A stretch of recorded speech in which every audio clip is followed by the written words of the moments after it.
السلام علیکم دوستو، آج ہم آپ کے ساتھ شیئر کریں گے بہت ہی دردناک اور دل دہلا دینے والی ایک انسان کی زندگی پر بنی مووی کے بارے میں۔ ایک ایسے انسان کی کہانی جس کی وجہ سے سعودی حکومت نے اس مووی پر پابندی لگا دی۔ یہ کہانی ہے نجیب کی، جو انڈیا کے چھوٹے سے گاؤں کیرلا میں رہتا تھا۔ ایسا گاؤں جہاں روزگار نہ ہونے کے برابر تھا۔ وہاں کے بہت سارے لوگ عرب ممالک میں جاتے اور ان کے معاشی حالات بہتر ہو جاتے، وہ خوشحال زندگی بسر کرنے لگتے۔ نجیب نے بھی یہی خواب دیکھا کہ وہ بھی عرب ممالک جائے گا اور اپنے حالات بہتر کرے گا، مگر نہ تو اس کے پاس کوئی خاص تعلیم تھی اور نہ ہی پیسہ، مگر وہ انسان بہت ہی ایمبیشس تھا۔ پھر ایسا ہوا کہ اس کی ملاقات ایک ایجنٹ سے ہوئی جس نے اسے سعودی عرب میں سپر مارکیٹ میں سیلز مین کی جاب آفر کی۔ جیسے تیسے کر کے نجیب نے سعودی عرب جانے کے لیے پیسے اکٹھے کیے اور باہر چلا گیا۔ وہاں جو اسے کفیل لینے آیا، اس کا رویہ نجیب کے ساتھ کچھ خاص اچھا نہیں تھا۔ وہ اسے ریگستان میں لے گیا جہاں ریت کے ٹھیلے، گھاس پھوس، اجاڑ بیابان جگہ تھی۔ وہاں نہ کوئی آبادی تھی، نہ گھر، نہ زیادہ لوگ تھے۔ اسے احساس ہونا شروع ہو چکا تھا کہ اس کا خواب چکنا چور ہو رہا ہے۔ اس کفیل نے اسے بکریاں چرانے کا کام دیا۔ نہ وہاں ٹھیک کھانا تھا، نہ ہی زندگی گزارنے کی بیسک ضروریات زندگی۔ 4 سال تک اسے کوئی پیسہ نہیں دیا گیا۔ اسے بے حد جسمانی مشقت کروائی جاتی۔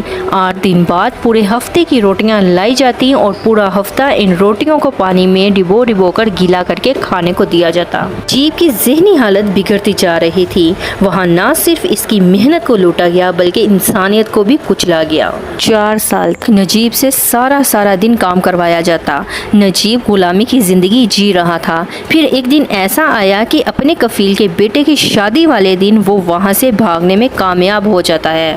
1.5 دن تک مسلسل ریت پر بھاگتا گیا۔ ناظرین، ریگستان ایک ایسا علاقہ ہوتا ہے جہاں دن کے وقت شدید گرمی اور رات -ڈگری میں گزر جاتی ہے۔ نجیب کو ایک سڑک پر گاڑی نظر آئی۔ اس نے اس گاڑی والے سے مدد مانگی، جو اسے چھپتے چھپاتے گاڑی کی ڈگی میں بٹھا کے ریاض لے گیا۔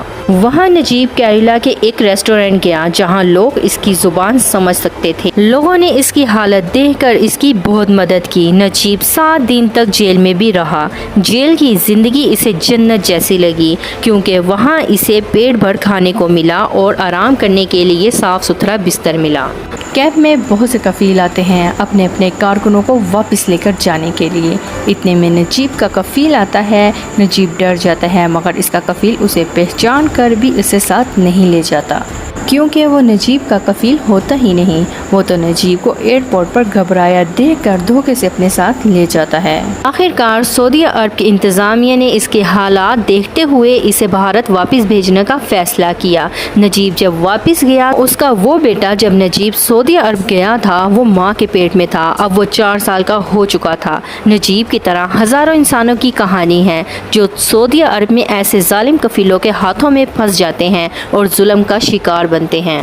ہزاروں لوگوں کی اولاد جوان ہو جاتی ہے اور ان کے بچوں کی شادیاں ہو جاتی ہیں، مگر وہ بیچارے گھر نہیں جا سکتے، اور جو وہاں رہتے ہیں تو انہیں کفیلوں کو لاکھوں روپے اقامہ کے لیے دینا پڑتے ہیں۔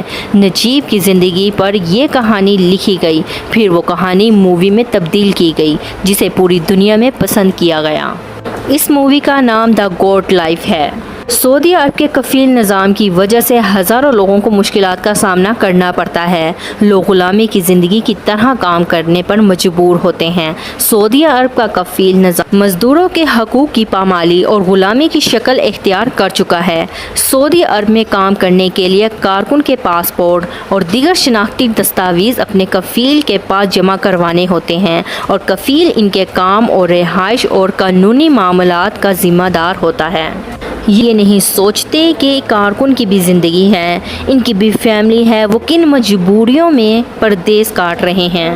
پیچھے سے ان کے ماں باپ بھی مر جاتے ہیں تو کفیل انہیں گھر نہیں جانے دیتے، ان کی مجبوریوں سے فائدہ اٹھاتے ہیں۔ پر ان میں کچھ ایسے بھی ہوتے ہیں جن کو انسانیت اور خدا کا خوف ہوتا ہے۔ ایسے کفیل آٹے میں نمک کے برابر ہوتے ہیں۔ سعودی حکومت نے بھی کچھ تبدیلیاں کی ہیں، مگر وہ ناکافی ہیں۔ نبی پاک صلی اللہ علیہ وآلہ وسلم نے فرمایا ہے کہ کسی بھی عربی کو اجمی پر اور کسی بھی اجمی کو عربی پر کوئی فوقیت حاصل نہیں۔ ہمیں سب کے حقوق کا خیال رکھنا چاہیے، چاہے وہ کسی بھی ملک، کسی بھی رنگ، کسی بھی نسل یا کسی بھی قوم سے تعلق کیوں نہ رکھتا ہو۔ دوستو، اگر آپ کو ہماری یہ ویڈیو پسند آئی ہو تو ہمارے چینل کو لائک، شیئر اینڈ سبسکرائب کریں۔ اللہ حافظ۔